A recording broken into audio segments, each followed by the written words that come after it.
baru 20 ya Pak. Shalom. Shalom. Saya mau menyapa yang sebelah kiri saya. Shalom. Oke. Yang tengah. Shalom. Nah, banyak pasukan yang tengah nih Pak. Yang sebelah kanan. Shalom. Coba semuanya shalom. Nah, tepuk tangan buat Tuhan Yesus.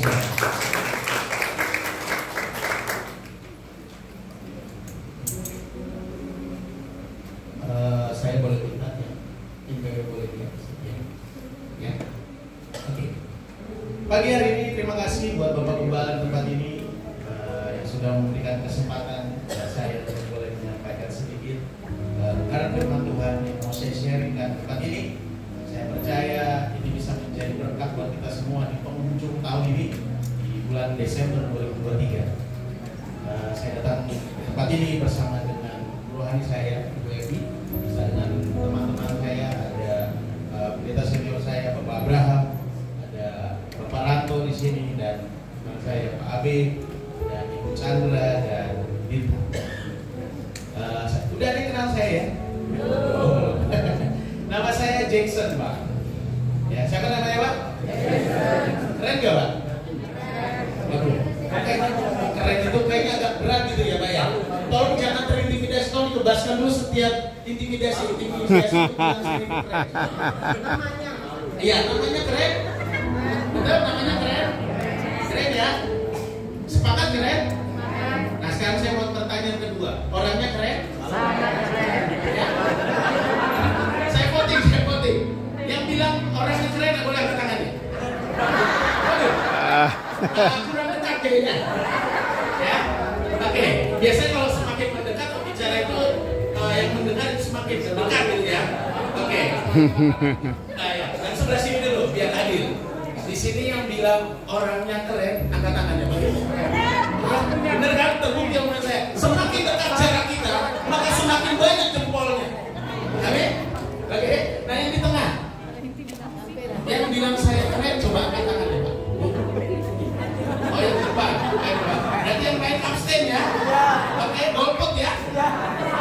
Oh sangat keren, luar biasa. Tepuk tangan buat Yesus. Coba yang sebelah sini. Yang bilang saya keren, coba angkat tangannya Pak. Wah lebih banyak penggemar saya. Kasih tepuk tangan lagi buat Tuhan Yesus.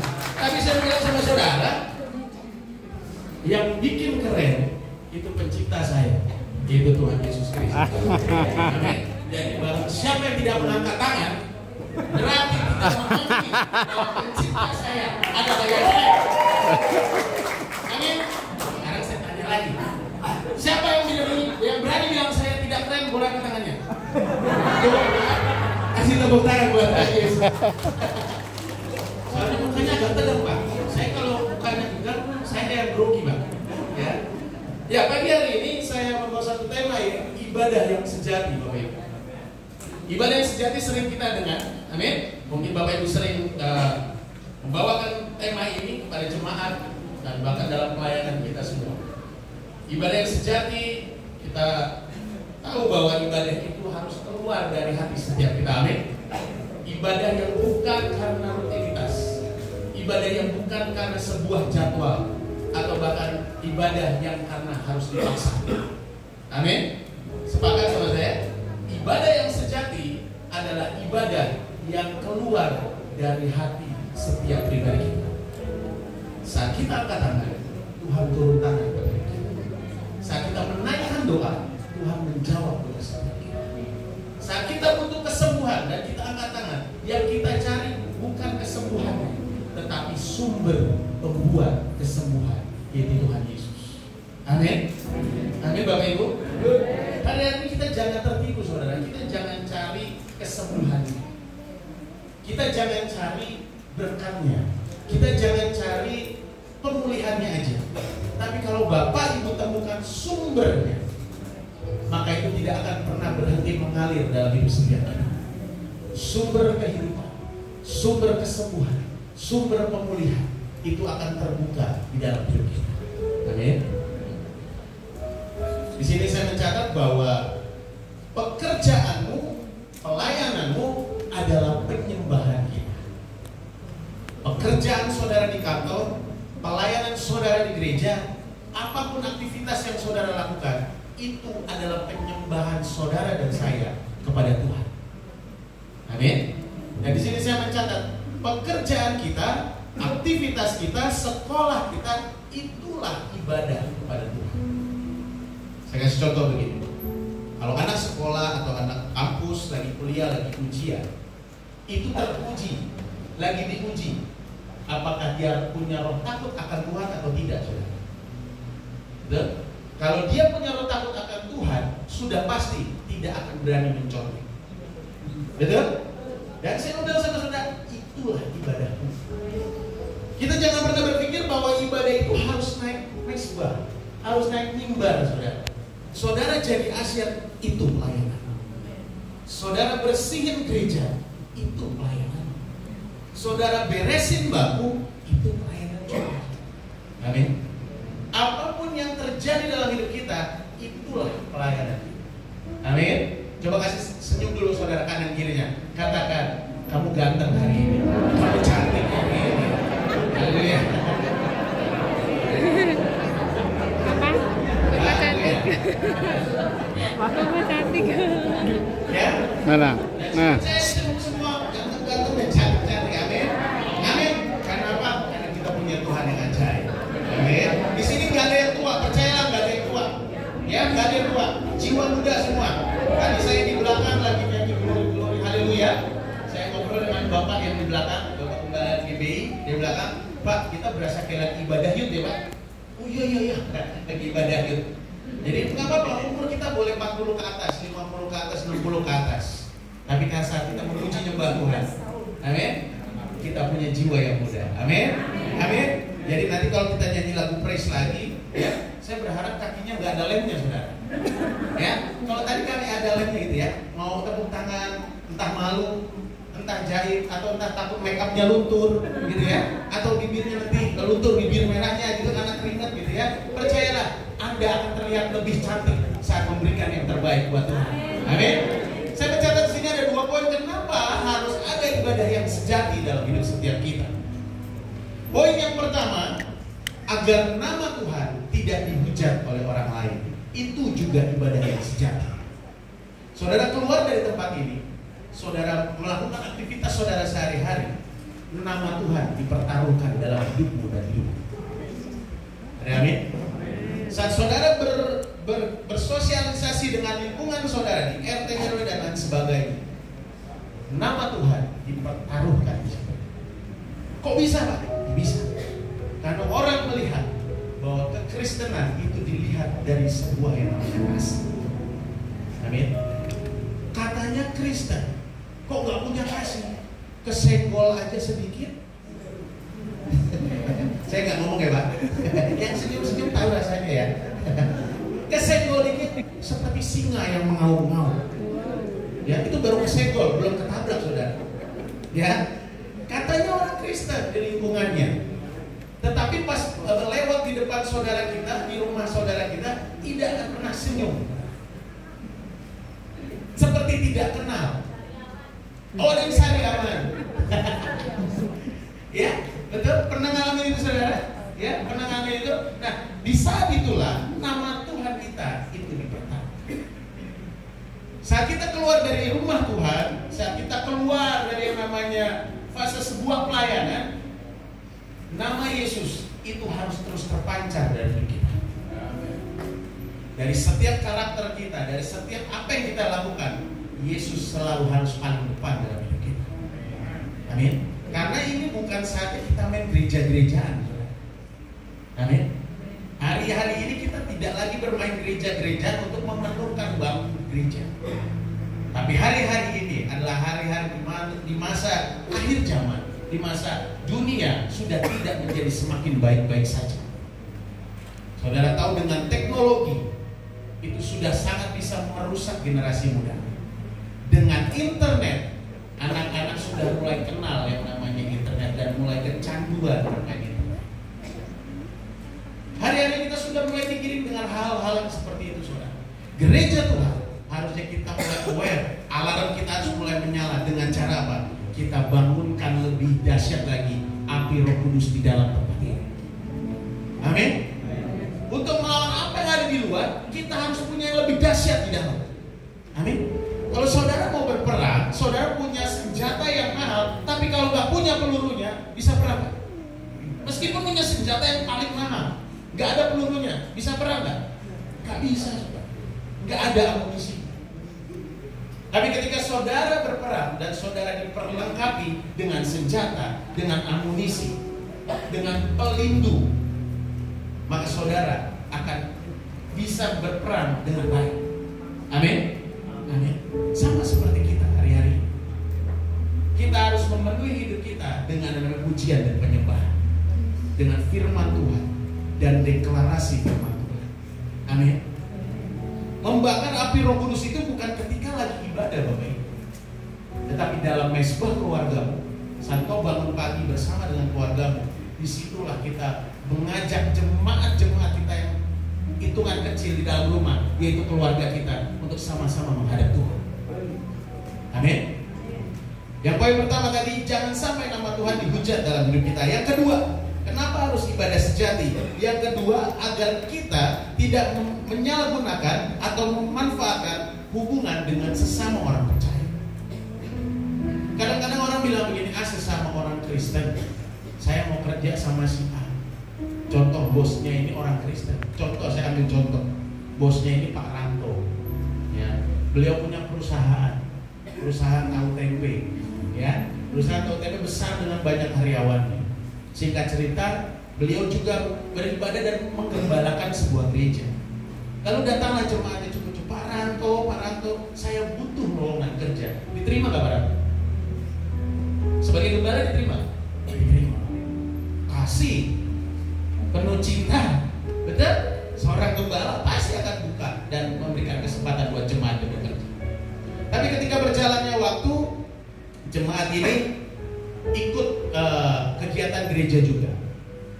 Lalu ikutlah doa semalaman, latihan Natal, terus apalagi WBI, terus ikut apalagi komsel, ikut kom 100, 200, 300 gitu ya, ikut semuanya diikutin. Singkat cerita, waktu ikut doa semalaman dan besoknya harus kerja, jemaatnya tidak masuk kerja. Dan dia mengambil kesimpulan, bosnya gembala saya. Gampang lah itu. Apalagi saya habis doa semalaman, Pak Gembala pasti lihat. Betul? Terlihatnya baik ya. Terlihatnya alasannya itu rohani, karena doa semalam. Tetapi sesungguhnya kita harus ngerti betul yang namanya integritas kita dalam hidup.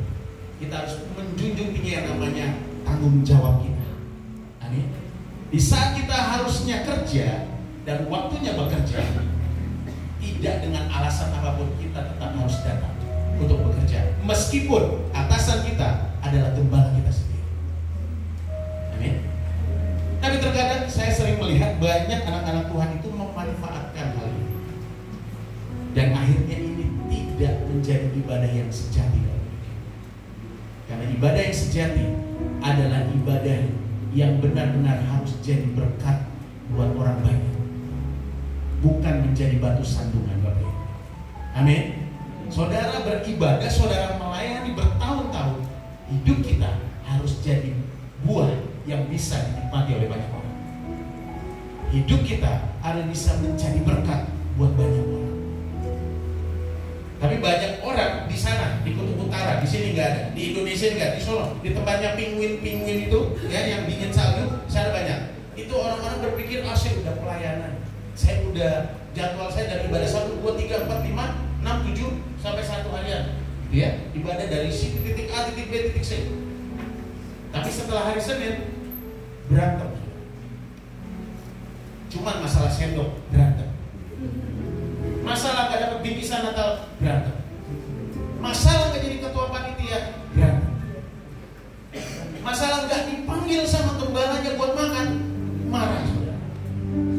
Gak ditegur bahkan sama gembalanya ketika selesai ibadah, gak disalamin. Setahun gak ke gereja. Di sini gak ada, di sana, Kutub Utara, ya, gak ada di sini. Di sini luar biasa. Yang kamu ada ya, mantap. Di sana sini ada. Ya. Saya lanjutkan.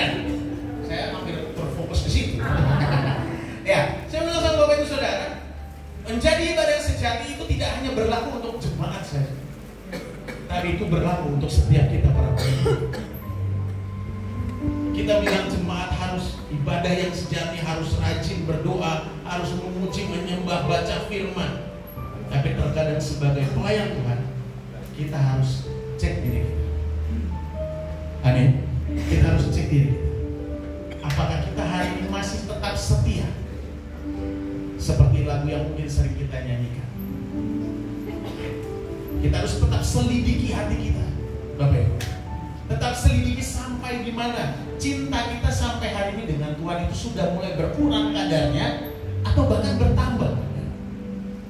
Atau kadar cintanya Tuhan berkurang, terus cinta sama dunianya malah bertambah. Nah, itu hati-hati saudara. Itu harus butuh cek ya. Amin. Amin saudara. Maka dari itu muncullah sebuah lagu yang saudara sering nyanyikan.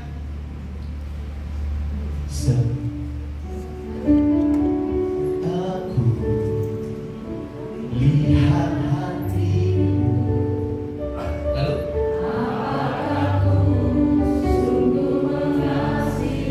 lagu ini bilang, apakah sungguh aku mengasihi Yesus? Lalu selanjutnya, kau yang mana? Dia lebih tahu dari kita saudara. Dan dia kasih nilai buat kita semua saudara. Garis bawahi, tidak ada yang tersembunyi di hadapan Tuhan. Lalu refnya,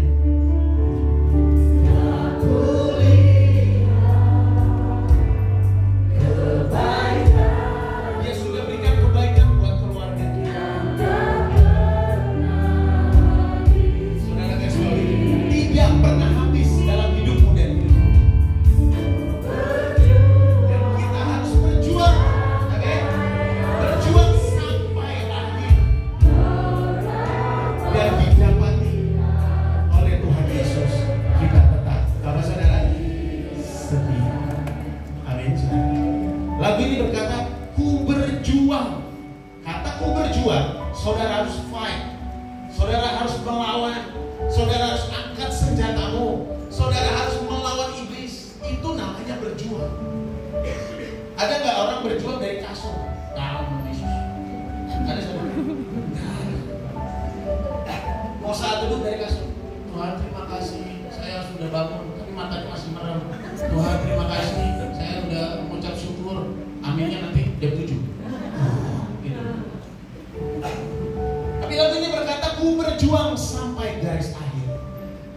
Dan sampai didapati Tuhan, kita tetap setia. Mendengar kata setia itu sangat mudah, tapi mempraktekkan dalam kehidupan itu sangat sulit. Bagi yang sudah menikah bertahun-tahun, belasan tahun, bahkan puluhan tahun, itu pasti sudah mengenal kata setia dengan kata atau dengan baik. Betul? Ya mungkin yang pasangan muda baru ya 10 tahun gitu ya, 11 tahun, belum sampai angka 20 tahun. Ya masih masih belum mengerti setia itu seperti apa. Tapi buat para hamba Tuhan yang senior, yang usianya mungkin sudah pernikahan, usia pernikahannya mungkin sudah 20 tahun, 30 tahun, pasti sangat mengenal kata setia. Dan itulah yang mau Tuhan ajarkan buat kita. Masihkah saudara dan saya setia melakukan ibadah yang sejati di dalam pelayanan kita? Di dalam hidup kita ada namanya Roh Allah. Dan kemanapun kita pergi, di sini saya mencatat, Roh Allah pasti akan mengikuti kita. Saat kita melayani kemanapun, Roh Tuhan itu pasti dan harus mengikuti saudara dan saya. Saat Roh Allah tinggal di dalam kita, maka Tuhan akan selalu menyertai kita. Dan kemanapun saudara dan saya pergi, kita akan menjadi saksinya Kristus. Menjadi saksi Kristus itu bukan berarti saudara melakukan sesuatu agar dilihat orang. Beda ya? Beda artinya ya. Kalau saudara melakukan sesuatu untuk bisa dinilai orang, itu bukan bersaksi. Tapi bersaksi yang sesungguhnya adalah saudara ngalamin betul pekerjaan Tuhan dalam hidupmu, menjadi kesaksian, dan itu menjadi berkat dan mengubah hidup banyak orang. Itu kesaksian. Hari-hari ini saudara, kemanapun saudara melayani, kita harus ngerti betul bahwa ada Roh Allah yang akan selalu menyertai kita. Amin. Saudara mau pelayanan komsel, saudara mau pelayanan mungkin memberi makan anak-anak jalanan, atau saudara mungkin pergi ke penjara-penjara, Roh Allah harus tetap menyertai saudara.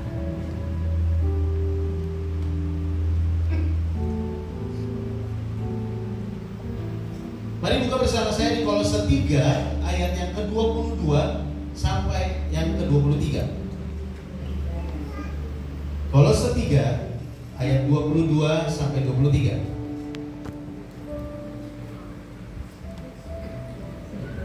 Di sini dikatakan, hai hamba-hamba, taatilah Tuhanmu yang ada di dunia ini dalam segala hal. Jangan hanya di hadapan mereka saja untuk menyenangkan mereka, melainkan dengan tulus hati. Karena apa saudara? Takut akan Tuhan. Apapun juga yang kamu perbuat, perbuatlah dengan segenap hatimu seperti untuk Tuhan dan bukan untuk manusia. Mari sama-sama saudara yang punya Alkitab di gadget saudara, mari buka terjemahan bahasa Indonesia masa kini, BIMK. Ya, kalau yang di handphonenya ada Alkitab, coba cari bersama-sama saya di terjemahan BIMK, bahasa Indonesia masa kini. Ayat ini dikatakan seperti ini. Saudara-saudara yang menjadi hamba Tuhan, dalam segala hal hendaklah kalian taat kepada Tuhanmu yang di dunia ini. Janganlah taat kepada mereka hanya pada waktu mereka sedang mengawasi kalian. Karena apa? Kalian ingin dipuji. Taatilah mereka dengan hati yang ikhlas, karena kalian menghormati Tuhan. Ayat yang ke-23 dikatakan seperti ini. Pekerjaan apa saja yang diberikan kepadamu, hendaklah kalian mengerjakannya dengan separuh hati. Nggak kedengeran saudara? Sepenuh hati. Seolah-olah apa saudara? Tuhanlah yang kalian layani dan bukan hanya manusia. Saat saudara bekerja, saudara pasti punya bos, saudara punya pimpinan. Dunia mengajarkan kita untuk taat kepada pemimpin, betul. Dan dalam kehidupan kerohanian kita harus tahu betul bahwa ada Tuhan di dalam setiap aspek kehidupan kita. Saat kita taat sama bos kita, lakukanlah sama seperti engkau taat dengan Tuhan. Jadi bukan karena saudara ingin dapat pujian, bukan karena saudara ingin dilihat pimpinanmu, bukan karena saudara ingin mendapat nilai yang ekstra, tapi saudara harus mengerti bahwa ada spirit takut akan Tuhan. Amin. Lalu mari buka di Roma 12 ayatnya yang 1, saudara. Roma 12 ayatnya yang ke-1. Firman Tuhan berkata seperti ini. Karena itu saudara-saudara, demi kemurahan Allah, aku menasihatkan kamu supaya kamu mempersembahkan tubuhmu sebagai persembahan yang hidup, yang kudus dan yang berkenan kepada Allah. Itu adalah ibadahmu yang sejati. Nah, sekali lagi di terjemahan BIMK dikatakan seperti ini. Saudara-saudara, Allah sangat baik kepada kita. Itu sebabnya saya minta dengan sangat supaya kalian mempersembahkan dirimu sebagai suatu korban hidup yang khusus, garis bawah saudara, khusus untuk Allah dan bukan dibagi dengan dunia. Persembahan kita, penyembahan kita dikhususkan untuk Tuhan Yesus. Jadi nggak ada chance, nggak ada kesempatan untuk memberikan, atau bahasa kerennya gini, segala kemuliaan kita bagi dua, 50 buat Tuhan, 50 buat manusia. Nggak ada seperti itu. Dan selanjutnya dikatakan seperti ini. Ibadahmu kepada Allah harusnya demikian. Di sini saya mencatat, hidupi penyembahanmu di dalam hidupmu dengan menjadi saksi Kristus, maka Roh Allah akan tinggal tetap di dalam hidup setiap kita. Amin, Bapak Ibu. Biar hari ini kita melihat sekali lagi Tuhan merekayasakan yang ajaib buat hidup setiap kita. Dia sudah berikan banyak buat setiap kita di awal tahun, bahkan sampai di akhir tahun ini. Baik entah itu lewat jemaat, entah itu lewat pelayanan dan lain sebagainya, Tuhan sudah mengerjakan banyak. Maka ditutup tahun ini, mari sama-sama kita mau memberikan persembahan yang khusus buat Tuhan Yesus yang keluar dari hati setiap kita. Penyembahan yang sejati, pujian yang sejati, mazmur-mazmur yang sejati. Sebelum saya tutup, saya akan tampilkan satu buah klip. Sudah bisa diputar?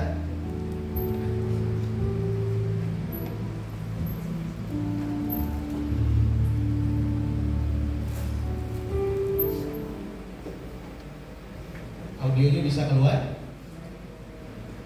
Gak ada audionya? Oke, boleh diulang dari awal. Ini saudara sering lihat klip motivasi ini. Ada seorang anak muda, dia berangkat kerja, ya. Dia selalu berangkat kerja, harus kesiram yang namanya air dari atas atap rumah orang lain. Dan dia juga ketemu dengan ibu-ibu yang berjualan dan bantu untuk dorong gerobaknya. Bukan cuma itu, bahkan ketemu seekor anjing yang ketika dia lagi sarapan, anjing itu minta jatah, saudara. Dan yang terakhir, dia lewat ketemu pengemis bersama dengan anaknya yang sedang minta-minta untuk biaya sekolah. Orang yang di sekitarnya lihat dia dan geleng-geleng. Dan ketika dia kembali ke rumah, dia selalu bawakan pisang untuk seorang nenek. Di hari yang selanjutnya seperti itu. Dia lihat pohon yang dia tarik untuk tidak kesiram air dan air pot itu. Dan bibi ini marah-marah karena anak ini telat untuk bantu. Udah dibantu malah lebih marah yang ditolong gitu ya. Nah, di sini kita lihat wah uangnya tinggal segini. Tapi dia tetap punya hati untuk memberikan yang terbaik dari buat anak ini bisa sekolah. Ketika dia duduk di bis, bahkan sampai pulang rumah setiap hari, saudara, dalam hidupnya, dalam kesehariannya dia terus lakukan hal ini. Dan saudara lihat, dia lakukan apa? Berdoa. Dia melakukan pekerjaannya, dia melakukan segala yang menjadi aktivitas hidupnya. Dan dia melakukannya dengan sukacita. Itu yang paling penting, membantu orang dengan sukacita. Lalu seekor anjing ini ketika dikasih makan dan dia mulai ikuti anak muda ini yang baik hati. Dan ketika dia mau memberikan uang, anaknya udah nggak ada.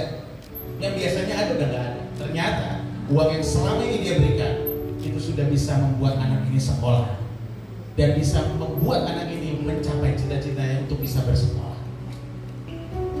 Dan disitulah anak muda ini tersenyum bangga, tersenyum merasa wah ternyata nggak ada yang sia-sia.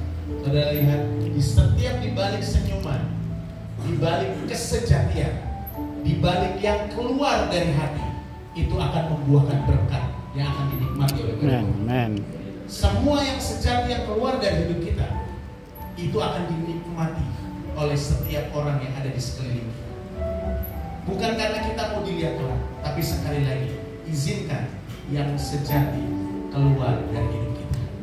Ini saudara, boleh saya undang worship leader musik, boleh naik ke atas.